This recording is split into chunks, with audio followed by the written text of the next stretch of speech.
Hey, good afternoon, and welcome to another awesome principal podcast. I am Liz Rayburn, and I am the proud principal of Bryan County Middle High School. We are a comprehensive 612 campus, serving about 1,100 scholars on our campus in grades 6 through 12. And today I want to take some time to kind of refocus and recalibrate back into the ideas of teaching and learning. So oftentimes as a principal, this is why we got into the job, right? You became a principal most of the time because you have this incredible love of teaching and learning, inspiring, instruction. What does that look like? And then you get the job and you realize that your life as a principal revolves around so many other things, like, is there enough toilet paper in the bathrooms? Or are the drinking fountains working? Or who can put a work order in for this technology, right? So a lot of your time gets sucked away by the other tasks of being a principal.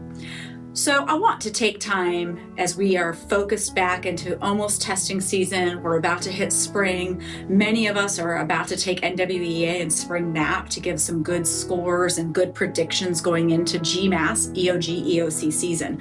So I want to really think about, what does teaching and learning mean to you as a leader? What does it mean in your schoolhouse? And what message are you sending when you're talking about teaching and learning to your staff? So for us at Bryan County Middle School, Bryan County Middle High School, we do a couple different things here. On Mondays, those are our PLCs. And on those days, we have our entire school 612 departmentalized on a PLC model where we really are focused on, you already know, the 4 PLC questions.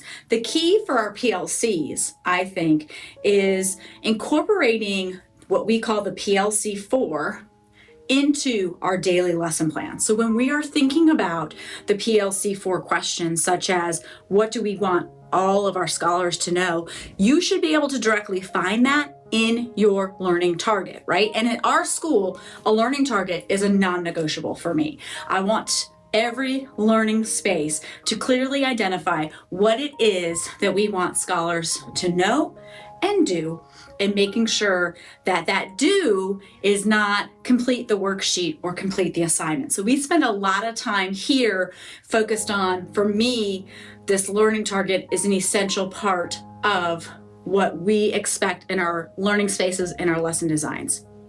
And for you as a principal, I would highly encourage you to think about what your non-negotiables are and what are your expectations in the learning space, and making sure that you are constantly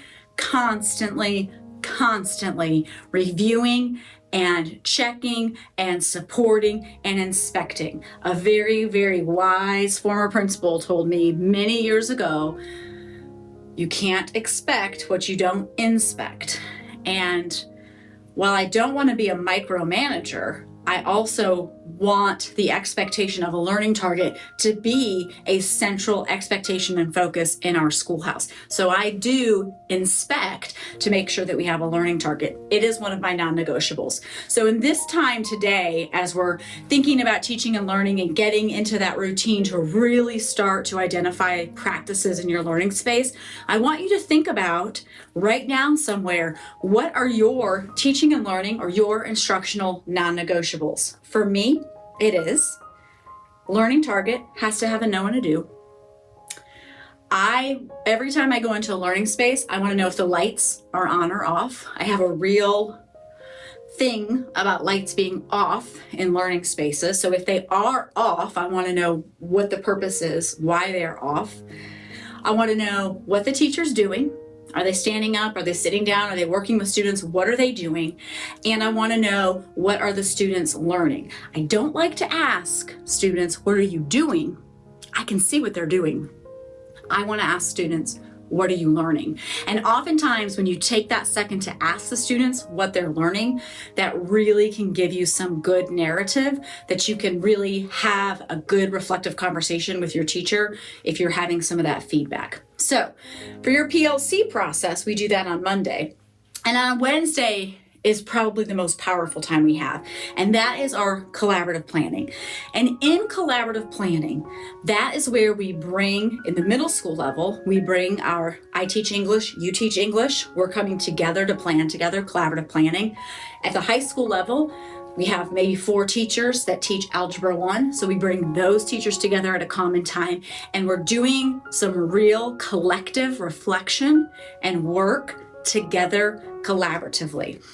Oftentimes, we have myself there, or an AP, or maybe you have an instructional coach or an intervention specialist, an intervention strategist, a position like that that can really kind of guide and lead. But you want to make sure that they aren't doing all the talking. This is a coaching opportunity, collaborative coaching, right? So in your mind, when you set this collaborative time up for your teachers, you want to make sure that it is a we are doing this together. Language matters. And so we're using words such as consider, think, reflect, tell me more, tell me about this.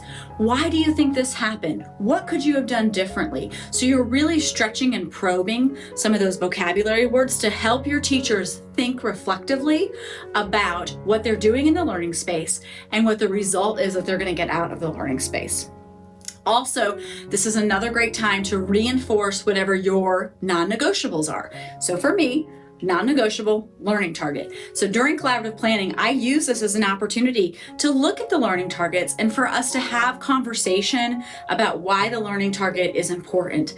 Many times I hear teachers say, well, the learning target's ridiculous, like the kids don't read it, they don't pay attention to it. So it's not really about the learning target, but it is about the learning target. And we know by our students' data, we know by the research, we know that when students walk into a space and they know what is expected of them and they know what they're going to learn, they're going to be more in tune, more engaged, and more a part of that conversation and discussion. Just like you in PL. If you know what the expectation is going to be, if you know what you're going to walk away with, if that learning is relevant for you, then you're going to walk away more engaged, more focused, and with an immediate takeaway. It's the same thing that we want for our scholars and our kids. So in that collaborative planning, we're really thinking about working together, rephrasing, refocusing on our non-negotiables, having that coaching piece if I need to learn how to write a better learning target or need to look at some data. And the last thing we do, and the last thing we really look for in that collaborative planning space is instructional strategies. If, as a principal, one of your non-negotiables is a specific instructional strategy that you are really wanting your school or your staff or your team to use and to buy into, collaborative planning is the time to model that, talk about it, share it. Who's doing that instructional strategy great? Who is crushing it? Who is not crushing it, and who is willing to be brave and share about what is working in the learning space and what isn't working in the learning space. That is what collaborative planning is for. So if you haven't built this time into your monthly rotation and your cycles, I highly encourage you to think about a way that you can create a dedicated PLC time where you have your contents together and you're really looking at what do we want all scholars to know? How do we know when they learn it? If they haven't learned it, what are we going to do? And if they have learned it, what are we going to do? Those are the essential 4 PLC questions. We know that. It's more about having that repeated over and over and over in our minds so teachers know it and we have it all the time. In collaborative planning, that's when you're looking at instructional practice, your non-negotiables for your classrooms. What are you looking for on those walkthroughs? Every Friday, here's a little tip, something that we do here at Bryan County Middle High School. Every Friday, and maybe once during the week, it depends on the day, because we run a red-white schedule, so we have to be really selective about when we do it. But we just do spot checks, and I divide the whole school up by me, the APs, and our instructional coaches, and we literally go to every classroom, every learning space in the school gets a visit, and we're looking for what we've set as our schoolhouse non-negotiables. And remember, for us, it is, what does that learning target say? You write it out. I want to see what it says. Is there a no and a do? Lights on or off? What is the teacher doing? And not what are the students doing? What are the students learning? There's a big difference. So make sure you're having those conversations with scholars when you go into the learning space as much as you can. The more visible you are in the learning space, the more visible and a part of collaborative planning that you are, and the more visible and part of the PLC practice that you are, the more that you're going to make teaching and learning the priority of your school. And that is what we should be focused on as the lead learner and the principal of your school. So I've made these into 2 handouts. I hope that when you stop this video today, you will reflect on the 2 handouts, the look-fors for collaborative planning and the PLC4, and consider maybe making them your school colors, or I'd be happy to send them to you so you can hang them up. We have visual supports all over the school. There's never an excuse for teachers not to know what our moral imperatives are and our non-negotiables. So think about being intentional on creating those moral imperatives, non-negotiables. Think about being intentional in your collaborative planning and intentional in your PLCs. And next time, we're going to talk about more focused teaching and learning practices. Thank you guys. Have a great month of March. Bye.